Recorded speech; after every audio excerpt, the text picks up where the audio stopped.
my end. Oh, Holy smokes. I saw the meters getting pegged. Hey, this is Technorama Podcast. We're just starting up the video. We will get the audio going and do our actual whole show shtick. So thank you for joining us. If you are joining us for the first time, you somehow came across this.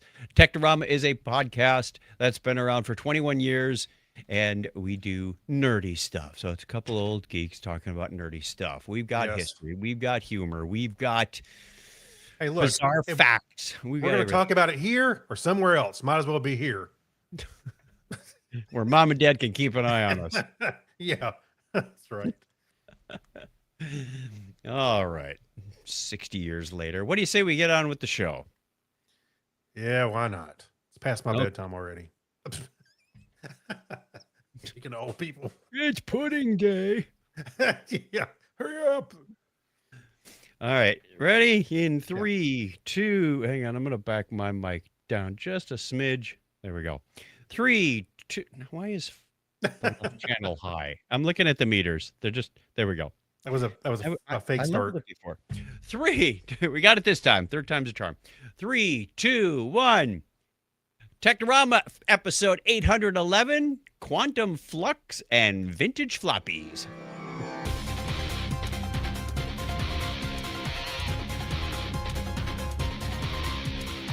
Hello and welcome to Technorama, the show that takes a lighthearted look at tech, science, sci-fi, and all things geek.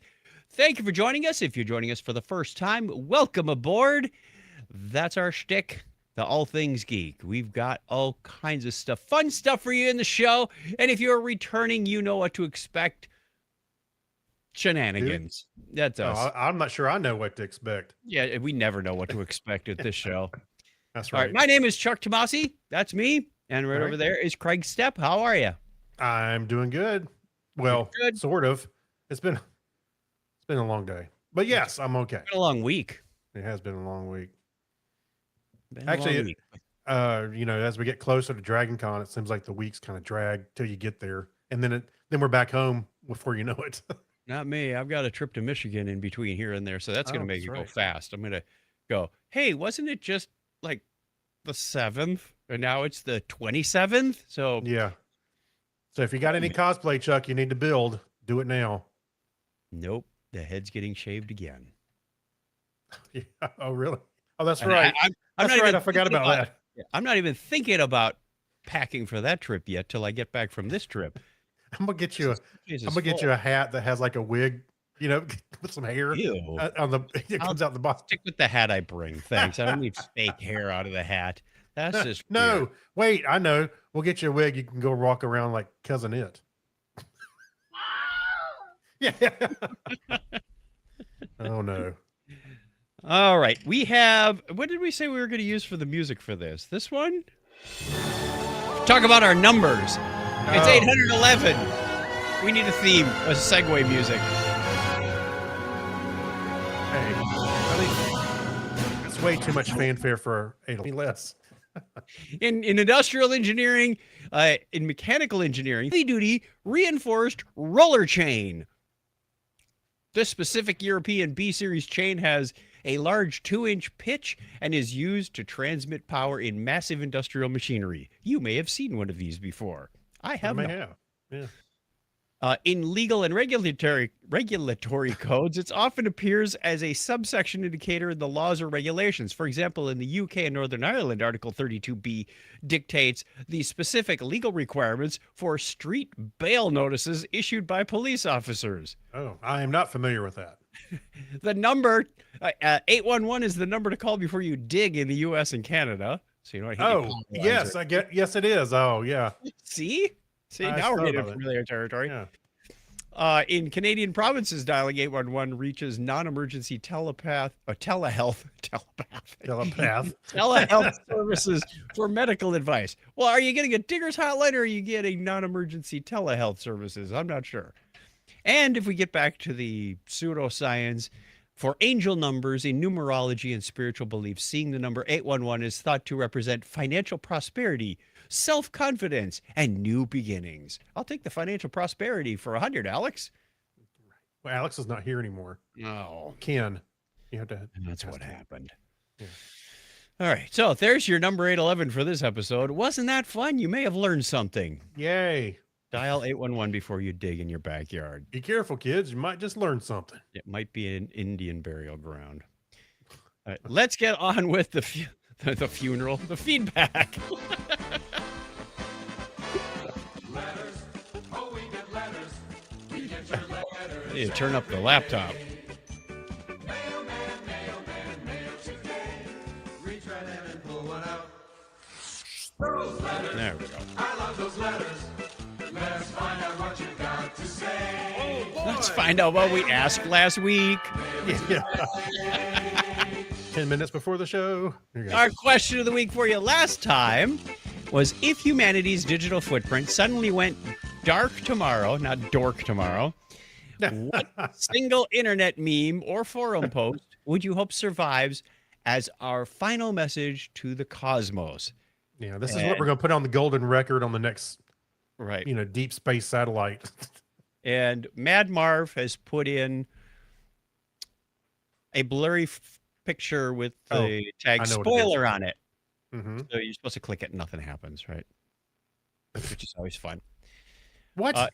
Humanoid. It's Rickroll. It's Oh, it is Rickrolled. Oh, see, oh my gosh. I clicked, nothing happened the first time. Oh All my right. gosh, Chuck. I didn't get Rickrolled yet. Wow. Is this your first time on the internet? Yeah. Never Humanoid? gonna give you up. Never go. One of my favorites. Oh, Do you know this is 18 years old already? yeah. Oh, Just like my Reddit account's almost 20. It'll be 20 on Halloween, actually. So Mike from Minnesota just put strong bad, and he's Yeah. checking out his email. So I had to and the emails. Fucking crack with Technorama. Did I say that right? Give me, where's my money? You say you give me $10. Now get out of here. Craig, I think you still owe Mike $10. No. Oh, I had so much fun him doing that at the booth. That was cool. Brian Brown puts in the roll call. Ron. Yeah. I love that sketch. Substitute teacher. That was pretty funny. I hadn't seen Yeah. that till last year. My brother brought that up. Oh, really? Oh Yeah, my gosh. That one got by me. Sweet Steve says, easy, the error message of all error messages. And it That's what says, that mouth- in red on a black screen, software failure. Wait a minute, Press Guru left meditation- mouse button to continue. Guru meditation, hashtag 0, 0, Isn't that 0, a, 0, 0, 25.6504330. Or is that an 8? That might be an 8. Is that meditation? Isn't that Amiga? I have no Oh, idea. yes, I was right. Look, I Guru was- meditation. It's an error message displayed on the Amiga computer when it crashes. I thought I recognized that. I've never been on an Amiga long enough for it to crash.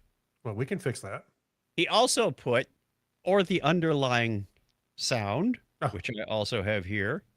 Let him show it.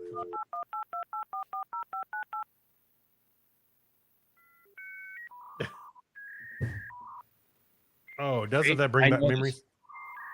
I'm... Listen how many different protocols it goes through. I think it goes from slowest to fastest. What is that? X modem. Okay, we've connected. Whew. Thought the podcast was going to go down. Well, that still might. Still might.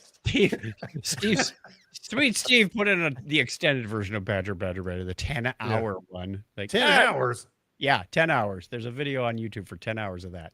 Just like there's 12 hours of Star Trek Enterprise D engine noise. Yeah. Which isn't quite the engine noise, but it's close enough.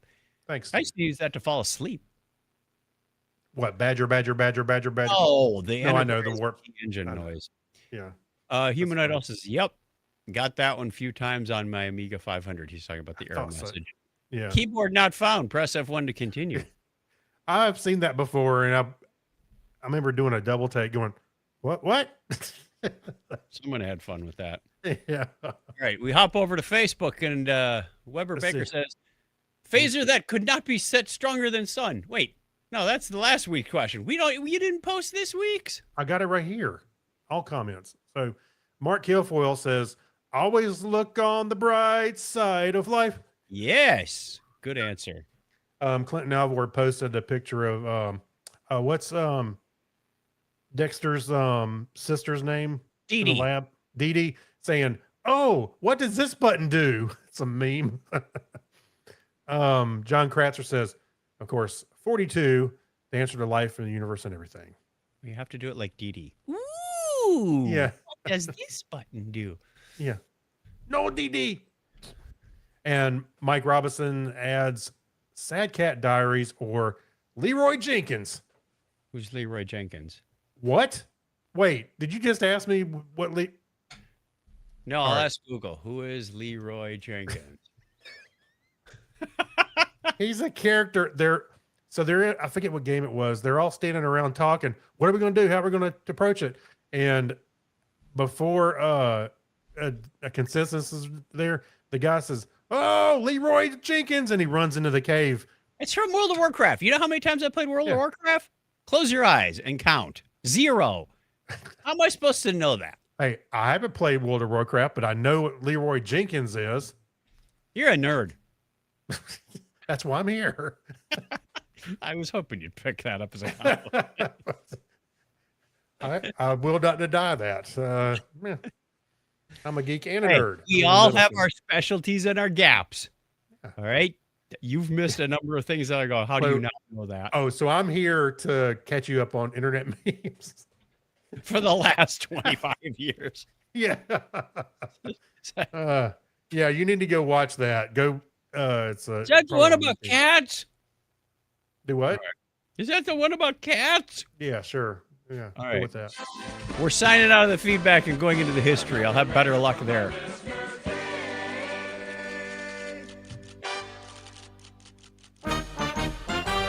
Here's the volume. On this day in history for August 12th, 2026, it is the 224th day of the year in the Gregorian calendar, and there are 141. Excuse me, 140. Did we just hear that number 142 earlier? days left. No, I'm just- 141 days left. Not a leap Yes. year. yes. Well, we'll begin way back in 1492 when Columbus sailed the ocean blue and arrived in the Canary Islands during his first voyage toward the New World. The Strange New World. Okay. It was. In 1851, inventor Isaac Singer was granted a patent for his groundbreaking sewing machine Ooh, and promptly labeled a demon. Viking. Viking. What? Didn't Isaac Singer come up with the Viking sewing machine? Oh, maybe. I guess. I don't know. Moving to 1865, British surgeon Joseph Lister performed the world's first antiseptic surgery. Yeah, wash your hands. Yeah. He didn't invent the hand soap though. He didn't get there quick enough to save Lincoln. Right. So fast forward to 1953 when the Soviet atomic bomb project detonated RDS-6S. Not Also known- RDS success. Luke Skywalker's going to be pissed. I was gonna say that's R2's Mhm. cousin. R2's cousin. Also known as Joe 4. Okay. Utilizing a layered thermonuclear scheme. They gave it a nickname. Can you imagine R2D2 being given a name like Fred? Yeah. I'm not Hey. saying R2D2 all the time. Come here, Fred. Carl. Actually, one of my best friends is named Fred. I'd love to have an R2 unit named Fred. That'd be awesome. In 1960, NASA launched Echo 1A, marking its first successful communications satellite. And it was on this date in 1977 that the Space Shuttle Enterprise made its first free flight. I think it cost us some money. Yeah. No, they weren't inside the plane. They didn't have to pay for a seat. Hey, look, it's all free. Let's go. Yeah. Grab some peanuts. In 1981, personal computing took a giant leap forward with the release of the IBM personal computer. Oh, good old 5150. Yeah, how many floppies I've swapped out in that thing? You know, Van Halen named their album after the PC. That's exactly what they were thinking. Hey, I know what. All right, so in 1990, Sue Hendrickson discovered Sioux in South Dakota, which remains the largest, most complete Tyrannosaurus Rex skeleton found to date. That is a sad story of what happened to Sue the dinosaur. If you ever get a chance to watch documentaries on that, check it out.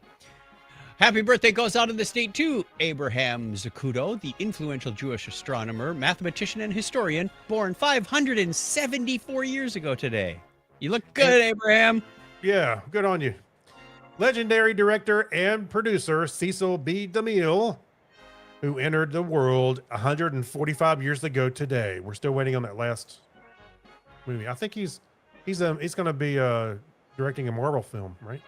French physicist and academic Jean Caban. I hope that's close enough to my French, but it sounded cool because it almost rhymed.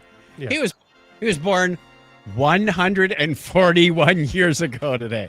What? This supposed to be the number of the day. I did not plan this. I say, renowned Austrian physicist and Nobel laureate Erwin Schrödinger, born 139 years ago today. Does he have a cat or doesn't he have a cat? We're not We'll sure never about know. Schrödinger's cat. Both are probable. American actor Joe Besser, one of the Three Stooges. How could there be like six of them if there were Three Stooges? He Lots of entered the cousins. world 119 years ago today. Nail Joe. Scottish publisher and Guinness Book of World Records co-founder Norris McWhitter. Wickworder. Norris McWhitter, born 101 years ago today. His twin brother and fellow Guinness World Records co-founder, Ross McWhirter. Oh, those McWhirter boys. They're Yeah. making a book. Isn't that nice? He was also born, yeah, you guessed it, 101 years ago. That makes them twins. Yes, exactly. Belgian French mathematician Jacques Tits, born. Well, that's his name. Teat. It's huh? French. It's French. So it'd be teat. Okay. Now he was born 96 years ago today. He doesn't have a twin brother. That's a twin teat. South African chemist and academic David King also turns 87 today. And American computer scientist Dorothy E. Denning celebrating her 81st birthday today. Happy birthday, Dorothy. And actor, director, screenwriter Jim Beaver from Supernatural is turning 76 today. Listener birthdays this week. Leave it to go out Beaver. to Joe Fiore's wife, Christine, Yeah. and Clive Jevons on the 17th. So 13th is Christine, 17th is Clive. The Discord bot remembers all. Yeah. Thanks, bot. Let's see. Oh, I think it also says like Clive Jevons, Bomenheim, Germany, Kevin, Susie the Geek's son in training. I don't know. I think two lines got mashed together here somehow. I don't know when Kevin's Yeah. birthday is, but it got lost in the spreadsheet somewhere. Well, it's this week. Don't look at that. We hope. I think it was in August, wasn't it? I believe so. That's the way it was on this day in history for August 12th, 2026. And if you want to get on the birthday calendar, you can do so by going to chuckchat.com/birthday. If it's your birthday this week and we didn't get you called out, we wish you all the best. Take it away, band.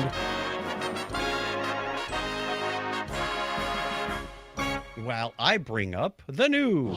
Good news, everyone! All right. First news story in our collection here is from NASA. Mhm. It's a puzzler. Every month, NASA's Earth Observatory drops a mystery satellite photo and challenges space fans to figure out what on Earth they're actually looking at. Get I it? hope it's on Earth. Get it? Well, it Yeah. might not be, Yeah. but it is. The August 2026 puzzler features a dramatic landscape bursting with lush shades of green and intricate dark water channels winding across the terrain. NASA is asking the public to put on their detective hats and guess the location, along with the details like which satellite captured it, what software revision it was running. No, I'm kidding. I made that last part up. Sorry. What was the lens and the f stop and the yeah. Or other cool geographical facts. Yeah. While there's no cash prize or trip into orbit, the first person to guess correctly earns ultimate bragging rights when NASA reveals the answer and the story behind the image next week. It's a fun, interactive way to test your geographical knowledge and look at our planet from a totally new perspective. I think this one, anyway, would make a great backdrop on your computer, whether you know where it is or not. Actually, Google's got some wallpapers like that. They're pretty cool. They're geographic. Some of them, you see some of them are a little closer, and you see they're live wallpapers. You can see the water hitting the shore. I wonder if you could ask AI, where is this on Earth? Oh, don't start cheating. Don't cheat. You know what I get when I do things like that? I circled the picture on my phone. I goes, where is this? It says Earth. Yeah. Yeah. I take a picture of a bicycle. I want to know what kind of bicycle it is. It says bicycle. Like, you Yeah, know, I just popped it into Gemini. Let's see what it says. yeah. Well, I don't know if I want to spoil it for everybody if they want to do this one. Did it answer it? It's coming up now. Oh, well, it's already next week by the time they hear this anyway. It looks like it gave me four different options. I'm not sure. All right. Well, let So it go. I'll leave it alone in case you want to go back and do it. There's actually, if you look to the side, there's 6 other ones. So the previous ones, maybe you can go check those out. This one is also in the space category. Astronomers have stumbled upon a celestial object that's completely breaking our traditional rules of space. Located about 73 light years away, this mysterious body is roughly the size of Jupiter. But here's the kicker. It's orbiting a brown dwarf, or so-called failed star, which itself is orbiting a small host star. Wow. Because it circles a failed star instead of a standard planet or star, scientists are stumped on how to classify it. Is it a giant moon, a planet, or just another small brown dwarf? The Discovery team is calling it an exosatellite, but other astronomers are fiercely debating whether the terms like planet and moon even make sense anymore in a cosmic hierarchy like this. As the researchers put it, the universe is showing us that our neat little human labels are getting way too fuzzy at the edges. Yeah. Who wants to be a failed star? Nobody. Who wants to be a brown dwarf? Well, those do exist, Chuck. No, they're You little. painted yourself in a hole there. They prefer to be called little people or small people. Okay, we're moving along before we bury ourselves here. Yeah, someone's gonna call him with an answer. No. Yeah, please not. I think I made a brown dwarf in the toilet this All right, morning. no. Come on, keep going. Oh, we got better ones. Oh boy. All right, I think we move on to the hacks and strange stories. Yes, please. Please. Please. Craig doesn't normally beg for a new story. That's weird. Bill doesn't ask for a second cup of coffee at home. Yeah. Because he's drinking Folgers. Ever wonder what happens when you electrocute a pickle? Luckily, I have not done that myself. You wanted a more interesting topic? Here it is. Yeah, okay, let's go for it. Turns out you get a miniature sour light bulb. In a classic Smells funny. in a classic physics classroom trick known as the glowing pickle experiment, plugging standard electrical wire into pickling a cucumber makes it smoke, fizz, and emit an eerie yellow-orange glow. So what exactly is going on inside the jar? Well, the secret lies in the brine. Pickles are packed with salt water, meaning they're loaded with sodium ions. When high voltage electricity surges through the pickle, it excites these sodium atoms, and as the electrons jump up and then they settle back down into lower energy levels, they release photons emitting that signature bright orange light. Classic electron excitation and not. Scientists are still debating the exact mechanisms, the mechanics of why only one end usually lights up. I never noticed that, but I haven't done the pickle thing in a while. Whether it's vapor pockets, spark igniting gas, or localized polarization. But one thing is for sure. I need a reverb on this one. You definitely shouldn't try this electrifying snack hack at home. Agreed. I was going to say the same thing. Do not do this at home. We do not condone this. Leave it for those high-paid science teachers. Yeah. They're professionals at electrocuting pickles. Do not electrify your pickle. Take that as you want.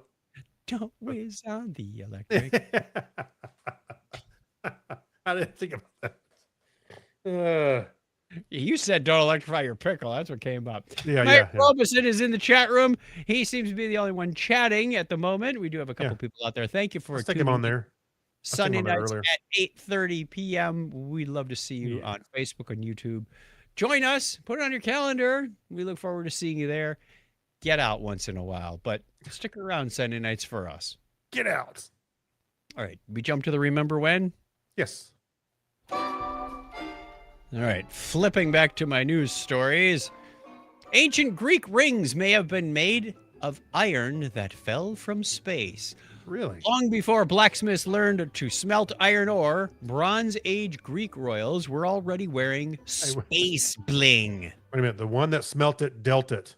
Yep, that's what they were doing. They were smelting. That's where you go down to the river, you dip your net, and you get a whole bunch of little silvery fish. Be careful. You might be talking about that pickle again. A landmark study analyzing 91 ancient iron artifacts, surprised it wasn't 141, Yeah. from Greece and Crete revealed that about 14% were forged using iron from meteorites. Chemical tests uncovered high levels of nickel, the distinct fingerprint of extraterrestrial metal, in 13 ceremonial rings buried in the tombs of Minoan and Mycenaean elites. These celestial objects were frequently layered with gold and silver, proving that metal falling from the sky was treated as a supreme status symbol reserved strictly for royals and priests. In fact, because iron meteorites are rare in Greece, researchers believe the raw space rocks were likely imported from Egypt, where King Tut famously owned a meteorite dagger. That sounds like it could be some superhero story. Yeah. Like a King Tut's meteorite dagger. Now I'm a superhero. The celestial fashion trend eventually vanished around 1200 BC with the collapse of the Bronze Age civilizations, leaving behind an incredible legacy of royal space jewelry. Not space Pretty junk. cool. Yeah, who knew? Yeah. You never, I wonder see if what there was ever somebody was working on something and it just never would crack or shape. You know, it's like, what is wrong with this rock? You know, and they threw it away and started over. Tink, tink, tink. Yeah. I wonder if it was something, you know, Or you for- get for- near the end and you bang the corner and go, oh, I got to start all over. Yeah. He's going to hate me for this one. That's pretty cool though. I mean, I assume it's possible, right? I mean, Yes. There's well, think about it. You don't have to go get iron ore and process it and turn it into iron.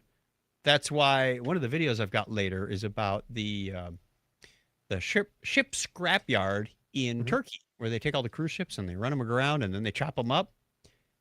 It's cheaper for them. It's cheaper to recycle that metal from the ships than to go get new metal out of the ground. So I'm trying to remember. I'm sorry. Go ahead. I didn't mean to interrupt. No, I'm done. Go ahead. I was going to say, I want to say it was one of Adam Savage's videos early on. He was talking to a swordsmith, Mhm. or if it was anything else, it was there was a sword making competition, I think, thing on Netflix. I was trying to figure out if it was one or the other. Anyway, they were talking about making swords out of meteorites, and I thought, whoa, Mhm. that's a awesome idea. I never thought about it before.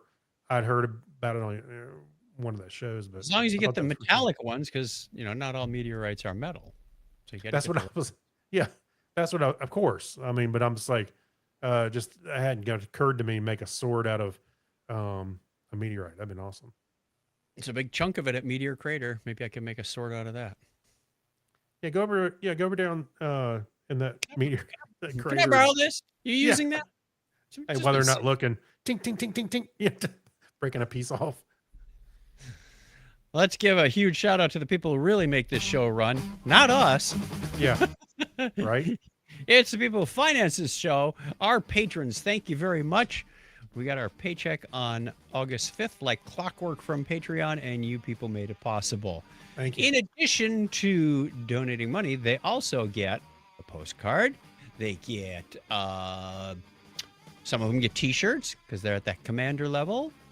They get their name called out on the show, and we do an extra show just for all of them in a private RSS feed. So thank you to the likes of Abner Braverman, Mark Kilfoyle, Steve London, Chris Martinez, Gary Lindros, Jason Pollard, and Sarah Rose. All of those people are at the commander level. At the lieutenant level, just one step down, it's Kyle Nishioka, Ben Vaughn, John Noble, John Clifford, Denise Inglis, Steve Cody, Tim Cook, Steve Webb, and recently promoted. We're gonna have to stop saying that pretty soon. Amber, Yeah. our most recent lieutenant. How's that? Our newest lieutenant, Field Amber. promotion. You can pay for a promotion on this show. It's really Yeah. Hey, don't say it. Don't say what we're out loud. That's Don't let anybody- At our ensign level, Alexis Duran, Amy Bowen, Brad Miller, Brian Brown, Chris MC, Dan D. Mancoyer, Dean Jensen, Jorga Schrauen, Crazy Joe, Mike Wills, Leon, M, Saturday Morning Media, Stephen Weshy, Steve Therian, and Sylvain Racico. Thank And you. if you want to be part of this prestigious elite club, like it's like the airport club where you only get in for a certain thing, you go over to chuckchat.com/Patreon. We'd love to have you help us out. If you find this show entertaining or somewhat educational, just the number 181 was pretty, or 811 was pretty. Yeah, it was riveting. I'm Yeah. kidding. Some of the things you already knew, like 32B. Yeah. In hex. Now you know what. Now you're never going to see that number again the same way. Thank you, everybody, for helping us out. Oh, and there's another way you can help support the show, and that's to go over to chuckchat.com/tpublic, TEEPUBLIC, and check out the shirts we've got for sale. It's actually kind of fun now, Craig, with my scripts and whatnot ready to go. I pull up my phone, and I go, import the Patreon information into Notion. It goes, Oh, done. yeah. Oh, that's crazy. So nice having those APIs at my fingertips now rather than sitting down and running a script on my laptop. Yeah. Oh, yeah. Oh, yeah. It's ridiculous. It's crazy. We have, well, if we use that song for the number thing, what did we use for? Oh, yeah. It was, what did I learn? I might have these backwards, but Great. We're going to get a copyright strike on what did we learn? No, because that was so short and I was talking. What did I learn this week? Well, I learned how to make an NPM package. Nice. It's not a cardboard box that you send to Amazon. It's a software library that you can share. Only mine's in a private repo, so I'm the only one that access it right now. But I as I was writing these apps, which I'll talk more about in the Patreon show, I needed a shared library. It's like I keep copying this logger. So instead of just console.log and console.error, I can put timestamps on it or turn off the new lines at the end of the message. Whatever I need to do, I can use different debug levels of warning and error and debug and info, much like classic error messaging. So I wrote this thing out and I've improved it a little bit over the years. And I had it running in 3 different apps and said, this is stupid. I need a shared library. Yeah. So I started asking Gemini, how do you make one of these NPM packages? And there's some finicky details in it, particularly in the package.json. But I got it up there, and when I log into GitHub now, it says you have 129 repositories and 1 package. One package. That's cool. And now when I needed to use it, I started a new app, and I go npm install at chucktomasi/logger, and it goes done. Like what? That's so cool. Yeah, I need to learn NPM. I was just thinking about it the other day because I was playing around with other day. It was been a little while now. I was installing Hermes, the AI agent, and I was installing it, and it was installing NPM package. I was like, I really don't know much about NPM at all, so that's something I really need to dig into. Get repositories similar to that. Sure. I mean, no, I understand. Yeah, I kind of get that part. Yeah, you're right. So actually, there was I wrote an app that did similar kind of thing, but it was actually 2 pieces to it. So it was called Run With It.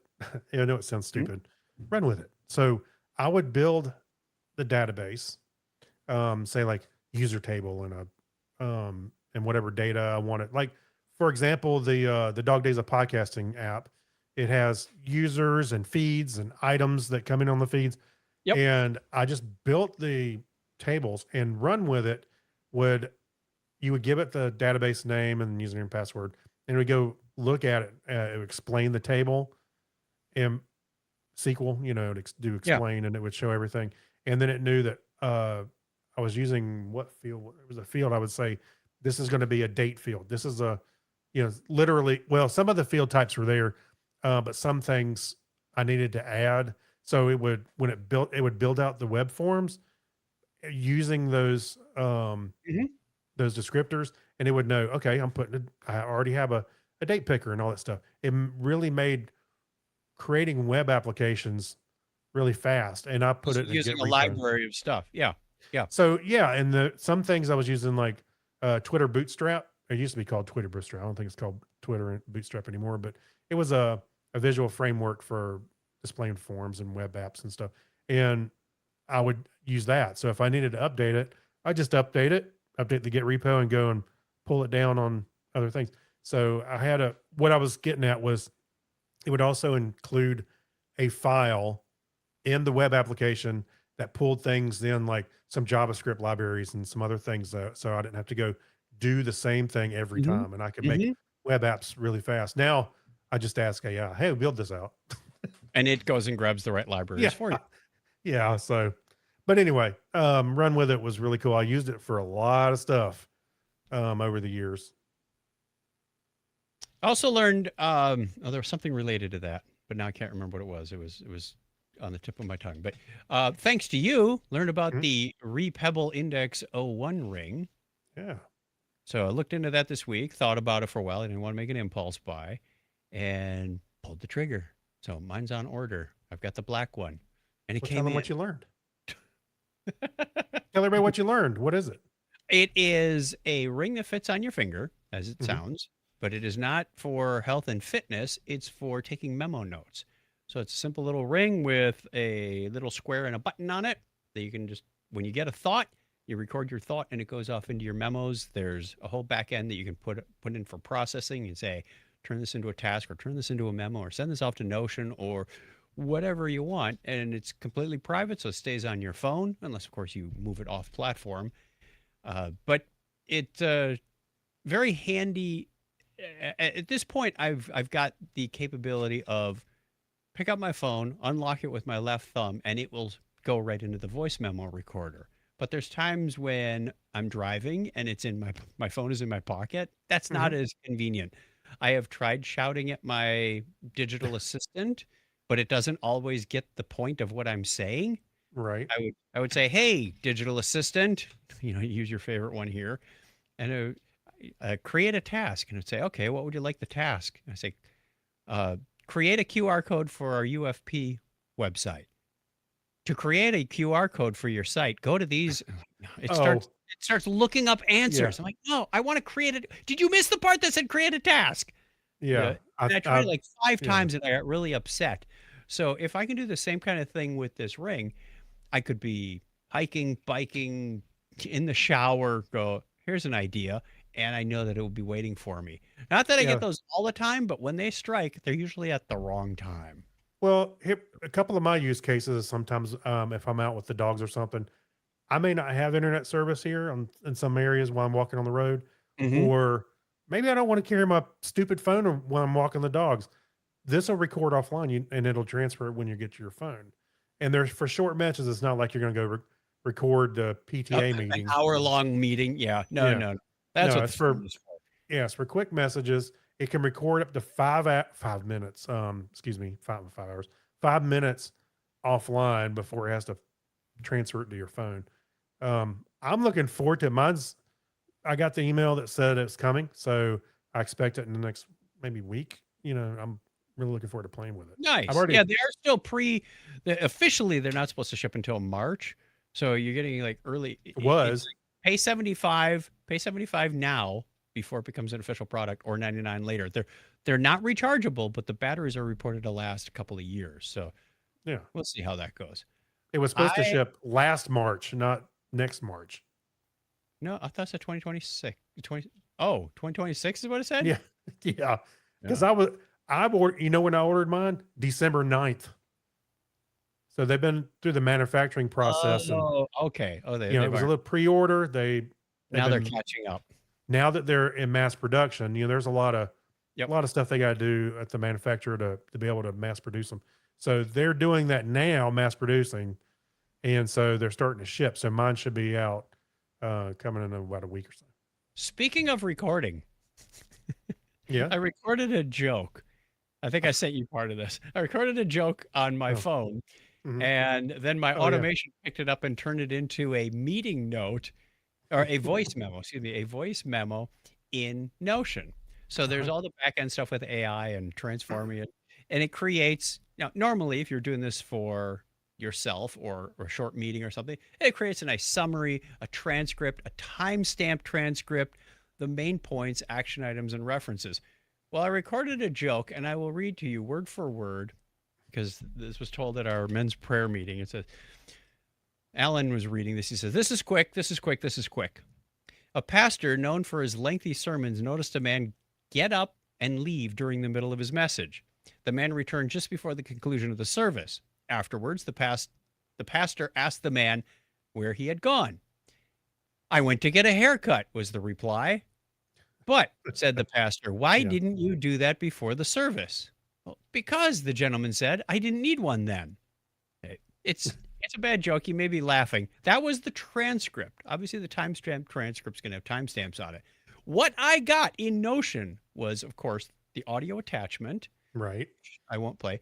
At the top, it says summary. "A pastor noticed a man leave during his sermon and return before the conclusion. The man explained that he had gone to get a haircut, but only needed one after the service." Thank you. That's pretty much the sum of the joke. Not funny, though.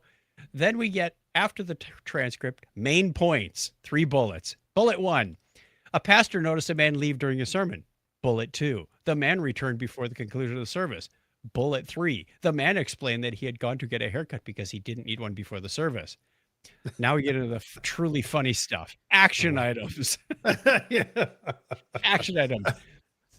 Bullet 1, consider the timing of personal appointments.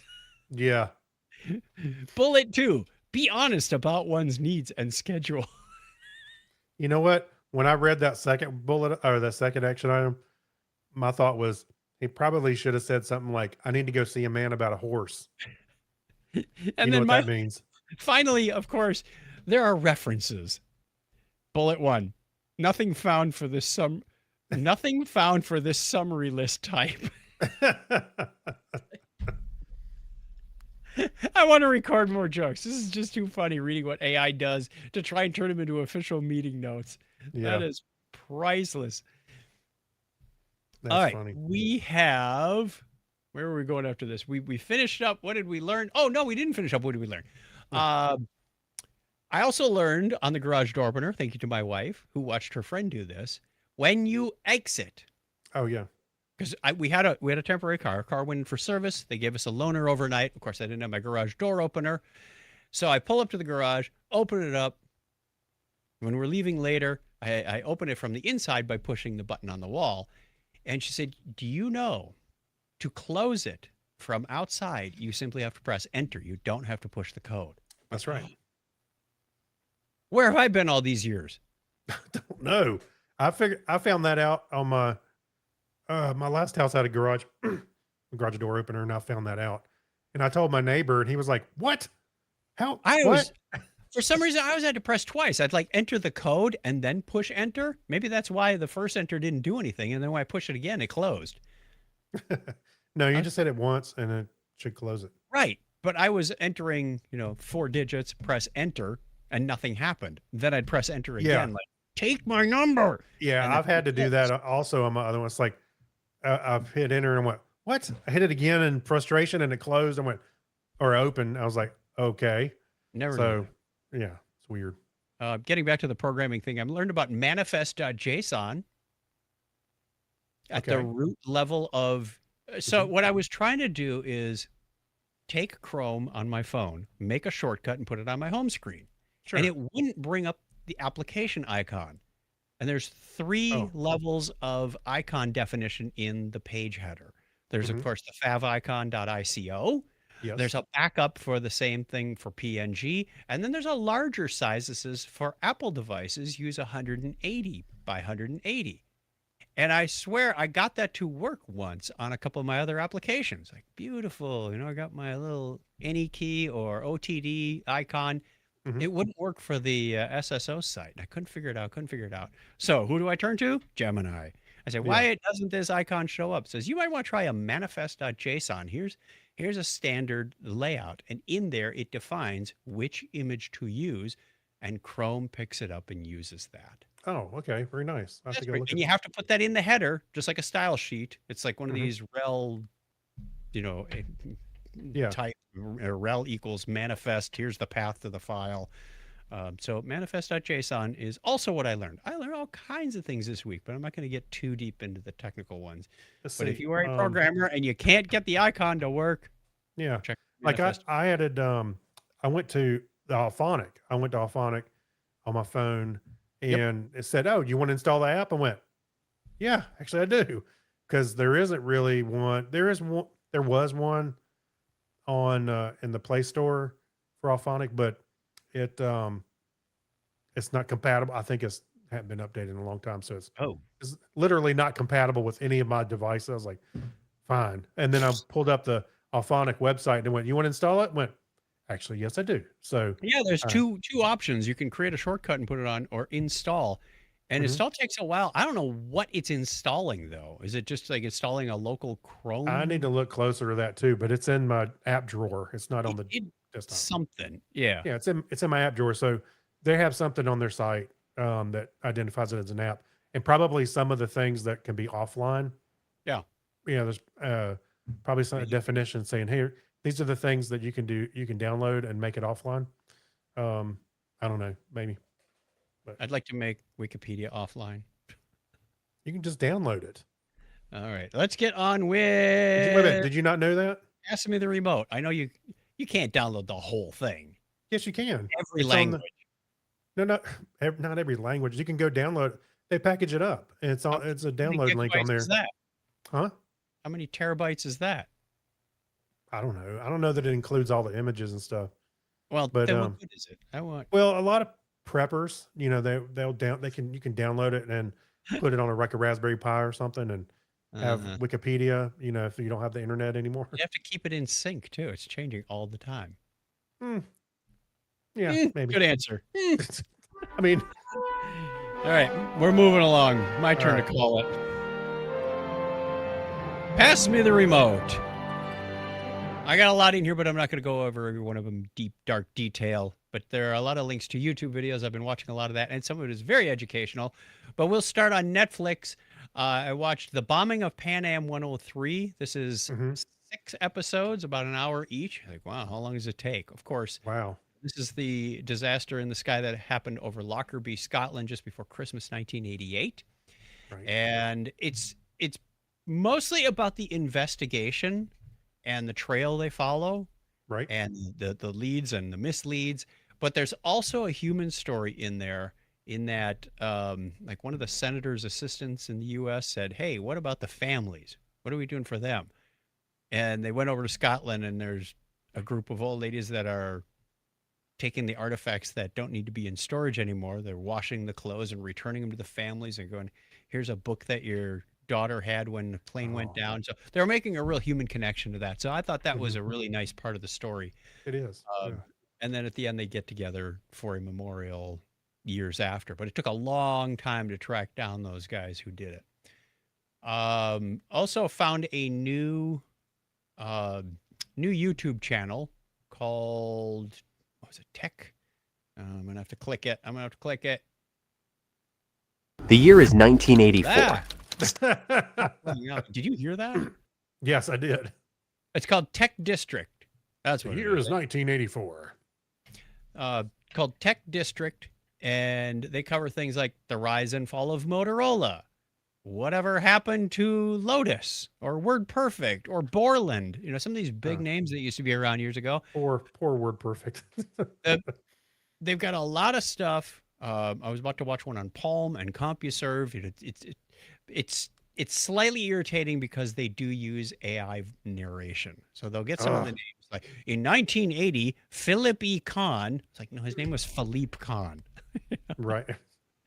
So if Philippe you Kahn. can put up with a little bit of that, the general story is pretty fascinating. How accurate it is yet to be determined. But they say, well, why did WordPerfect die? Well, because Microsoft came out with Windows and Word crushed it. Like, there's more to it than that. Yeah, it's not. That's a very oversimplistic, This view guy on is that. cranking out the videos. I swear he's doing like 3 a day for the last month. Do you know? I know you've heard me talk about Yeah. NAN before, the N8N, Yep. the workflow engine. I've seen people on Reddit using that deeply with AI, and it'll just sit there and crank out a whole video and post it on YouTube. You just tell it what you want. And I wonder Hmm. if they're cranking out a bunch of videos, I wonder if that's what they're doing. Maybe. Yeah. Maybe. You pointed me out one about how Star Trek's original phaser prop was built. This is with Adam Savage, and he goes to the prop store, looks Yeah. at one of the original on-screen props, which is Isn't that amazing? incredible that it still exists and the condition that it's in. Yeah. And they still have the Velcro on it. Yep. I'm sorry, hook and loop. Okay, you're right. Hey, what's funny is he corrected the guy and said hook and loop, and about 2 seconds later he said Velcro. Yep. That was a way to stick it to him. I get it. Stick it to him. Yeah. Got Hey, another one. that was- hey, wait a minute. Go ahead. Also, on that same video, I think at the end they were showing Leonard Nimoy's Spock outfit. Yes, in And really I was season 3. speaking of being in great shape. Yep. The neck was a little bit stretchy because that The elastic broke. that was holding it together has been deteriorating, but it looked almost like a brand new piece of clothing. I mean, when you looked up close Yep. to the blue and the patch and everything, it was great. Incredible shape. Mhm. Fun nature video that I came across. I don't know how this happened. But it was like a 10-minute video. Massive iceberg collapses, then flips over in Greenland. Oh, yeah. So they I've got seen- this.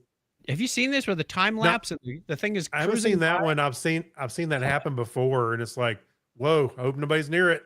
This thing just keeps going on and on. I'm trying to figure out Oh. where was the center of mass before this thing? What caused it to flip and then break and then flip again and flip again? Make up your mind where you want to go.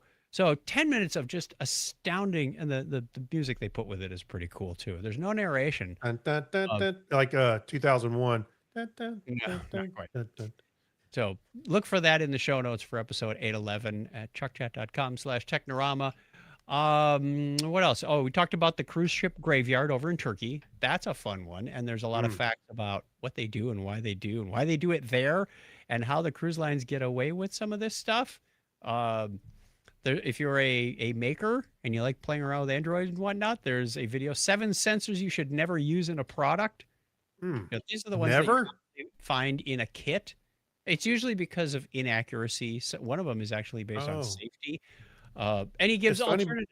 So he I says, came- don't use this, three direction motion sensor accelerometer because it's inaccurate. Use this other one. It's $1 more, and it's actually something you can put into production. I think I found an article, the reverse of this. It said, use, I think it was saying use an Android phone for your next project. Here's the sensors you should use. I was Well, like, you can okay. learn on them. It's fine to learn to program and learn to connect in circuits, but you don't want to put any of these in production because they could lead to serious safety hazards. If you were saying, oh, watch this motion sensor, and when something gets within 20 centimeters, turn the switch off. If the Oh. thing isn't calibrated right, Mhm. you could cause bodily harm in some of those cases and Oh, have a terrible product. well, here's the article. 5 fun things you can do with sensors on your Android phone. And it was like measuring light and ambient noise. Mm-hmm. You can use it as a metal detector. There's Interesting. a magnometer on the phones. I mean, you won't be walking around the sand with it, but you can use it.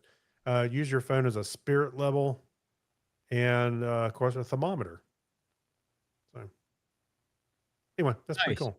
All right, I'm going to round this up with one last Yes. one Yeah, from we my gotta move old on. movie collection. Red Planet Mars from 1952 Mm. with Peter Graves. Kind of slow. You ever seen a grown man naked? Luckily, it's pretty short. Is it like Airplane, or is it? No, it's not funny. It's Oh. a cheesy early 50s movie with bad effects, and Oh, good. I'm gonna go check that one out then. Yeah. it was a story of kind of hope. Got a little religious at the end, surprisingly. Hmm. and being right in the heart of the Cold War. Of course, the Russians were the bad guys. And Hard to believe. one guy who was supposed to be Russian sounded more like General Burkhalter from Hogan's Heroes. Oh, man. We are not paying you to think. We are Yeah. paying you to listen to Martians. Like, okay. In fact, it may have been the same actor. Who knows? All I know nothing. right. What's on your list this week? It was kind of short. Kim and I finished Ride or Die, the Hannah Waddingham and Octavia Spencer show, where Octavia does not know her friend was an actual assassin. Okay. You know, she was kind of like had a cover all the time, but they were really good. They were best friends, and she had no idea until it mattered. And so it was a pretty good show. I think it was good. Yeah, I really enjoyed it. And then, of course, I've seen this before, but we're watching Psych. Did you ever watch Psych? I don't think so. Okay, so Psych, Gus and Spencer, Sean rather, Gus and Sean, they are best friends. They've been best friends since they were kids. And Sean, his dad was teaching him as he was growing up to be observant and, to a fault, like almost like a Sherlock Holmes kind of way. And so he's pretending to be a psychic at the police station, and they hire them to, from time to time to for cases. And it is hilarious. There's thousands upon thousands of references to everything, movie wise, especially 80s references and stuff. I love the show so much. And there was what, 7, 8 seasons. And then there was I think there was 3 movies there that they did on Peacock. So I think another one may be coming, but we'll see. Nice. Love the show. Okay. Psych. You would probably enjoy it. I'm telling you. What network is it on? It's on Peacock, but yeah, you might be able to find it somewhere else. Anyway. We only had that for a little while. So No, I mean, but you can just search for Psych. You can probably find it somewhere else. okay. All right, moving on to Geek Library. We have a couple of stories. Let's play that music. We got to hurry up. Why? Well, we're in an hour already. It's podcasting. Who We cares? got 2 stories left. Okay.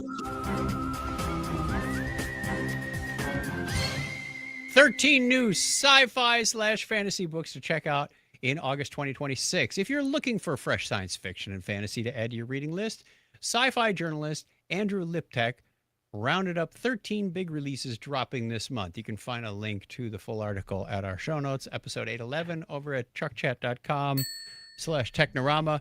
Major highlights. Hang on. Something sounded a little low over here.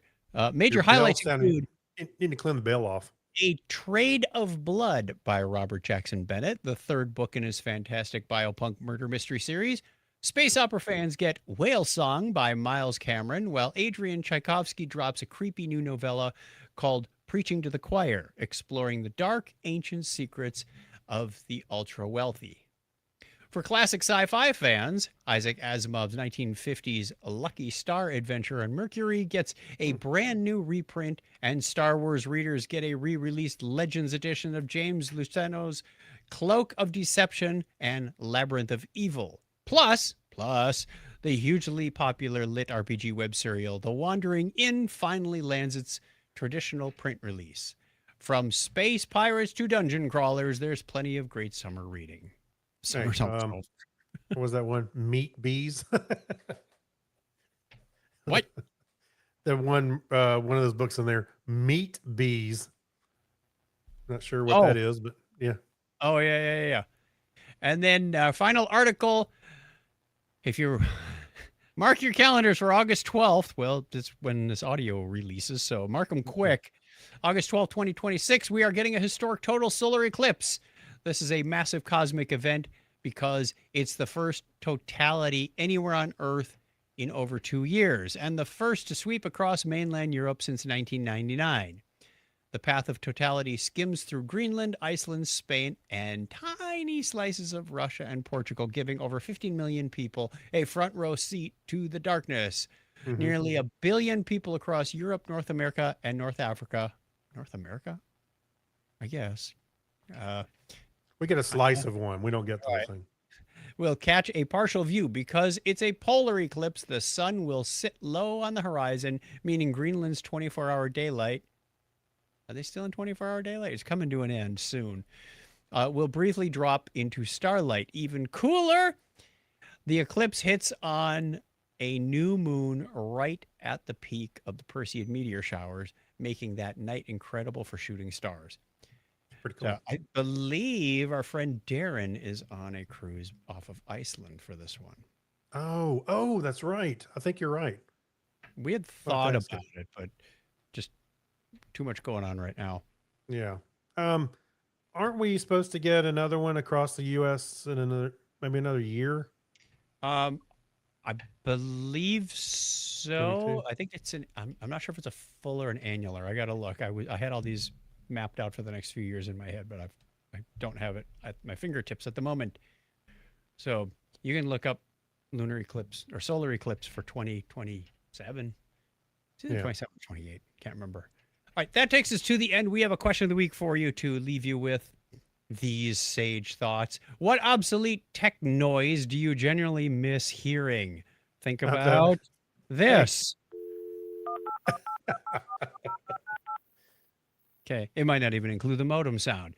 It might Hey, be floppy the drive dial tones. clicks. What if it's hard drive clicks?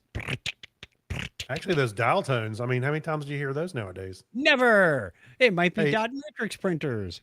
A sound I don't want to hear again is when I accidentally hit my needle nose pliers on the power supply. And hey, I've got a pair of needle nose pliers. It really hit the power supply, a wire in there, and it's got like a little divot burned out, a little Oh, half yeah. circle. Some And I was scarring. like, after my friend was using it, and it went, and we were like, "What the hell happened? Are you all right?" Yeah, I think I'm okay. And it took him a minute to shake it off, but once I looked at my needle nose pliers, there was a divot on the edge. It was like, wow, that's It's a lot of it's amazing. energy. Yeah, a lot of It energy. is vaporized metal. All right. That takes us to the end of the show. Thank you very much, everybody, for joining us. We would love to hear from you. If you want to get in touch with us, you can do so on the listener line, 707-530-2428. Email us, technorama@chuckchat.com. There's always the Discord server at chuckchat.com/Discord. Many, many ways you can reach out to us, share your thoughts, make corrections on anything we said. That's always a Yeah. good reason to get in touch Please with us. do. Yes. Send us your thoughts on movies or answer the question of the week, which will be posted on social media and, of course, the Discord server in the next 24 hours-ish. I've got a task on Mondays to do that. So look forward to hearing from you. Thank you, Craig, for all the research Yeah. and the articles and hanging out. Thank you, dear listeners, and thank you, patrons, for your support. Till next time, take care, be safe, and Craig, give us a binary high five. 101.